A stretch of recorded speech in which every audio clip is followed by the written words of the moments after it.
Halo, selamat siang teman-teman semua. Perkenalkan kami dari kelompok 7 CS14.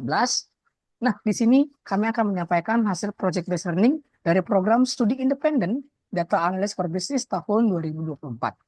Next. Nah, adapun yang akan kami sampaikan yaitu hasil analisis deteksi penipuan pada transaksi digital di mana datasetnya berasal dari perusahaan Paper ID. Next. Nah, sebelum itu izinkan saya memperkenalkan kelompok kami. Pertama, saya sendiri bernama Iwayan Samayasa dengan student ID 497. Kemudian rekan saya, Nafita Fatwatul Ulumiyah dengan student ID 119. Dan Leoni Syafira Syahusin dengan student ID 056. Next. Nah, adapun topik pembahasan yang akan kami sampaikan, yang pertama yaitu pendahuluan, yang kedua metodologi, dan yang ketiga hasil analisis. Di mana hasil analisis ini dibagi menjadi dua lagi, yaitu yang pertama analisis penipuan tingkat lanjut, dan yang kedua visualisasi timbul. Next. Selanjutnya merupakan pendahuluan. Next, profil mengenai perusahaan, di mana Paper ID merupakan salah satu platform yang menawarkan solusi pembayaran digital untuk bisnis di Indonesia. Nah, dengan fokus utama yaitu pembuatan faktur otomatis, integrasi dengan berbagai metode pembayaran, dan pengingat pembayaran yang terjadwal. Hingga saat ini lebih dari 600.000 pengguna telah memanfaatkan layanan Paper ID. Dari Paper ID sendiri, telah memfasilitasi lebih dari 8 juta faktur dengan nilai transaksi yang telah melampaui 10 triliun. Next. Kami merekomendasikan beberapa saran yang dapat diterapkan oleh perusahaan Paper ID. Pertama, implementasi sistem pemantauan dan analisis real-time dengan machine learning. Kedua, evaluasi kebijakan keamanan dan validasi pengguna. Ketiga, meningkatkan kesadaran pengguna dan tim operasional. Dan keempat, membangun pendekatan berbasis data untuk analisis penipuan. Next. Nah, rekomendasi tersebut berdasarkan pada kesimpulan yang telah kami tarik dari hasil analisis, di mana penipuan terdeteksi melalui indikator pola transaksi. Dengan pola interaksi yang tidak wajar mengidentifikasi potensi penipuan. Nah, potensi kolusi dan skema penipuan terungkap melalui analisis data. Dengan pendekatan berbasis data membantu deteksi penipuan yang lebih akurat. Next. Kesimpulan tersebut didukung oleh beberapa temuan dan data yang mengungkapkan permasalahan yang sedang dihadapi oleh perusahaan Paper ID. Permasalahan ini diawali dengan meningkatnya kasus penipuan yang semakin kompleks, di mana menunjukkan adanya keterbatasan dalam sistem deteksi penipuan saat ini. Pola penipuan yang tersembunyi dalam transaksi normal tidak hanya menyebabkan kerugian finansial yang signifikan, namun juga menurunkan kepercayaan pengguna terhadap platform. Dampak ini menjadi tantangan yang serius bagi perusahaan demi keberlanjutan bisnisnya. Next. Selanjutnya yaitu metodologi. Berikut adalah langkah-langkah analisis yang akan kami lakukan, merujuk pada langkah-langkah terperinci yang diambil dari awal hingga akhir proyek. Semua langkah-langkah analisis ini kami tampilkan sebagai flowchart. Jadi proses ini dimulai dari tahap pembersihan data, di mana data yang hilang, outlier, atau inkonsisten diidentifikasi dan diatasi. Setelah data dipahami, dilakukan analisis lanjutan yang bergantung pada tujuan proyek kami. Di sini sudah dilihat bahwa mulai dari start, pengolahan data mentah, lalu processing hingga proses visualisasi menggunakan Tableau.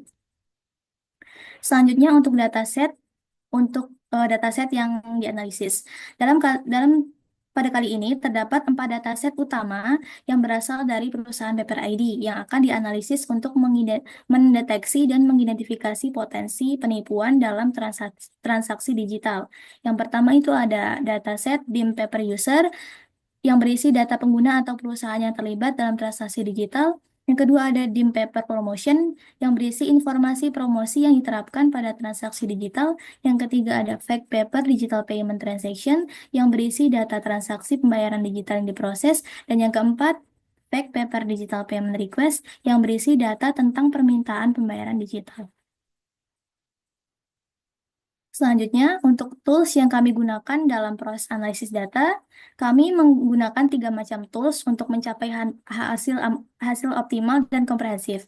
Alat-alat tersebut dapat membantu proses yang lebih kompleks nantinya, seperti Python untuk cleaning data, NDA dan visualisasi, dan SQL untuk pengolahan data untuk analisis transaksi mencurigakan, dan yang ketiga ada Tableau untuk visualisasi interaktif pada dashboard. Selanjutnya, hasil analisis. Next. Baik, berikut merupakan data setelah dilakukan pembersihan data di mana terdapat duplikasi dan missing value pada beberapa datasheet. Next. Kami menggunakan diagram PPMN untuk menganalisis alur penipuan yang mencakup 5 tahapan utama. Pertama, inisialisasi transaksi yaitu validasi otomatis terhadap data pengguna. Kedua, mendeteksi penipuan secara otomatis di mana sistem menjalankan algoritma berbasis logika dan machine learning untuk mendeteksi pola mencurigakan. Ketiga, menandai pengguna yang mencurigakan, di mana transaksi yang dianggap mencurigakan ditandai dan diteruskan ke tim internal untuk ditinjau lebih lanjut. Keempat, tinjauan dan resolusi manual, di mana tim internal memeriksa transaksi yang ditandai. Dan yang terakhir, penyelesaian proses, dengan transaksi yang dinyatakan valid akan diteruskan untuk tahap pembayaran, sedangkan transaksi yang tidak valid akan dihentikan. Next. Nah, untuk analisis jumlah transaksi berdasarkan jam operasionalnya, di mana puncak transaksi terjadi sekitar pukul 2 siang sebagai periode waktu tersibuk dalam sehari. Hal ini dapat dipengaruhi oleh jam istirahat, seperti makan siang, dan aktivitas harian masyarakat. Setelah itu, jumlah transaksi menurun hingga malam hari. Sedangkan untuk jam 4 pagi merupakan waktu dengan transaksi yang paling rendah, sehingga perlu diwaspadai selama periode puncak transaksi, karena potensi kasus penipuan yang cenderung meningkat pada saat itu. Next. Baik, grafik berikutnya yaitu mengenai analisis distribusi dan karakteristik jumlah transaksi, di mana di sini ada 2 buah grafik, yaitu yang pertama histogram dan yang kedua box plot. Nah, dari diagram histogram bisa kita lihat bahwa sebagian besar transaksi memiliki nilai yang sangat kecil dan terdapat titik yang terpisah dari kelompok utama yang sering kita sebut sebagai outlier. Nah, kemudian dari grafik box plot bisa kita lihat bahwa terdapat 1 buah outlier yang sangat jauh dari data yang ada di sebelah kiri, di mana sebagian besar transaksi memiliki nilai yang kecil. Dan dari grafik ini juga bisa kita lihat bahwa garis median atau garis tengah itu masih jauh dari median yang seharusnya, sehingga bisa kita lihat bahwa data ini itu adalah data yang tidak simetris. Dan rentang antara kuartil pertama dan kuartil ketiga itu sangatlah jauh. Next. Nah, kemudian grafik berikutnya yaitu mengenai analisis pasangan pembeli penjual dengan frekuensi transaksi tertinggi. Dari grafik ini bisa kita lihat 20 pasangan pembeli dan penjual teratas yang memiliki frekuensi transaksi yang sangat tinggi, di mana transaksi atau pasangan pembeli penjual yang pertama itu memiliki frekuensi transaksi yang paling tinggi, yaitu melebihi dari 1.200 transaksi yang terjadi, sehingga perlu kita curigai atau perlu kita waspadai bahwa pembeli dan penjual ini rentan akan transaksi penipuan. Karena sangat jauh perbandingannya di antara transaksi-transaksi sebelumnya atau transaksi yang di bawahnya. Next. Nah, kemudian grafik analisis frekuensi penggunaan kode promosi, di mana grafik ini bertujuan untuk mengecek kode promosi mana yang sering digunakan oleh pengguna. Nah, pada grafik ini bisa kita lihat bahwa pengguna sangat jarang menggunakan kode promosi, karena di sini pada bar chart yang sudah tersedia, pada bagian no promosi itu hampir 50.000 data, sehingga bisa kita simpulkan bahwa pengguna itu sangat jarang menggunakan kode promosi untuk melakukan transaksi. Next. Selanjutnya yaitu analisis penipuan tingkat lanjut. Jadi pada bagian ini kita akan mengidentifikasi kelompok pembeli dan penjual yang sering berinteraksi, terutama mereka yang terlibat dalam transaksi yang ditandai atau masuk dalam daftar hitam. Dan kita juga akan menemukan pengguna pusat, yaitu antara pembeli dan penjual, yang sangat terhubung dan memungkinkan terlibat dalam jaringan penipuan, dan hasilnya nanti kita akan visualisasikan jaringan antara pembeli dan penjual menggunakan alat seperti Network X pada Python, di mana untuk menunjukkan hubungan dan menyoroti interaksi yang mencurigakan. Selanjutnya di sini terdapat analisis jaringan sosial. Dari visualisasi ini memberikan gambaran yang jelas tentang pola interaksi yang tidak biasa dari berbagai akun pengguna. Di sini ditandai dengan simbol berwarna hijau jaringan interaksi normal dan yang berwarna merah kelompok transaksi yang mencurigakan. Lalu penipuan yang diduga pada visualisasi ini yaitu node yang pusatnya memiliki banyak koneksi keluar, ditandai dengan berwarna merah kemungkinan besar terlibat dalam banyak transaksi yang mencurigakan. Ini karena adanya ad berwarna merah mengindikasikan bobot yang paling tinggi, yang dalam konteks ini mungkin mewakili jumlah nilai transaksi juga yang paling besar. Dan komunitas-komunitas yang memiliki banyak ad merah memungkinkan merupakan kelompok penipuan yang saling bekerja sama. Selanjutnya yaitu analisis kelompok. Dari visualisasi ini, yaitu menampilkan perbandingan antara jumlah pembeli dan pembeli transaksi pertama dan pembeli berulang per kohort. Jadi, total pembeli pada transaksi pertama lebih sedikit. Ini mengindikasikan bahwa proporsi pelanggan yang melakukan transaksi di hari pertama itu cenderung lebih rendah. Sedangkan repeat buyers yang lebih dominan ini menunjukkan bahwa repeat buyers bisa dijadikan anomali dalam penipuan dan akan diidentifikasi lebih lanjut untuk melihat pembeli tertentu yang benar-benar terlihat dalam perilaku penipuan. Selanjutnya dari hasil analisis sebelumnya, setelah mengukur aktivitas berkelanjutan, menentukan pembeli yang terlibat dalam penipuan, berikut merupakan hasil dari visualisasi yang memberikan gambaran mengenai jumlah pembeli dikategorikan sebagai mencurigakan. Di sini berdasarkan dua kategori, yaitu periode tidak aktif lama dan pembeli yang berinteraksi berulang.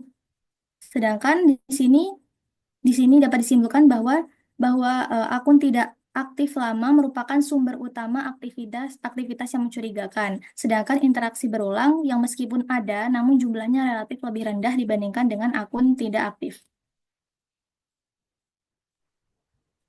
Kemudian dilanjutkan dengan hasil visualisasi scatterplot yang menunjukkan hubungan antara periode tidak aktif dengan jumlah interaksi dengan penjual yang sama.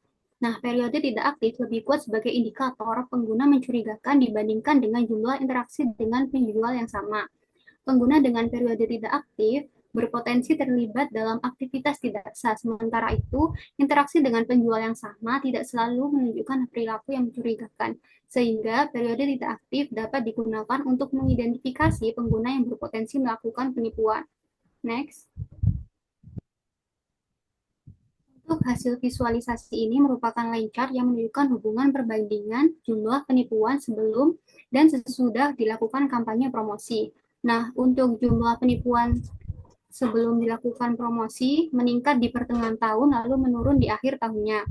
Sedangkan setelah dilakukan kampanye promosi tidak terlihat lonjakan penipuan yang menunjukkan bahwa kampanye promosi berhasil menekan tren peningkatan penipuan. Next. Untuk visualisasi tabel. Selanjutnya, dashboard deteksi dan pemantauan penipuan menunjukkan bahwa metode pembayaran melalui mitra pembayaran digital memiliki lonjakan transaksi yang signifikan dibandingkan dengan metode yang lain. Selain itu, terdapat hubungan yang mencurigakan antara pembeli dan penjual dengan ID yang sama, di mana menunjukkan transaksi tinggi dan berpotensi terlibat aktivitas penipuan seperti pencucian uang melalui transaksi yang disamarkan. Untuk penyalahgunaan promosi juga dapat terlihat dengan metode pembayaran credit card yang mendominasi transaksi di mana mencurigakan dengan nilai yang sangat besar. Hal ini menunjukkan penggunaan bot atau akun palsu untuk melakukan penipuan. Pengembalian dapat menyebabkan kerugian finansial bagi perusahaan. Oleh karena itu, dapat disimpulkan bahwa tren penipuan, penyalahgunaan promosi, dan hubungan mencurigakan antara pembeli dan penjual mendukung rekomendasi yang telah kami sampaikan sebelumnya bagi perusahaan Paper ID. Next. Baik, sekian yang dapat kelompok kami sampaikan. Semoga apa yang kami sampaikan dapat membantu dari pihak perusahaan Paper ID untuk bagaimana cara menanggulangi transaksi yang bisa dibilang sebagai transaksi penipuan. Dan semoga apa yang kami sampaikan bermanfaat bagi teman-teman semua mengenai bagaimana cara visualisasi Tableau, bagaimana cara melakukan analisis data, dan sebagainya. Baik, jika ada salah kata, kami mohon maaf. Kami akhiri dengan mengucapkan selamat siang.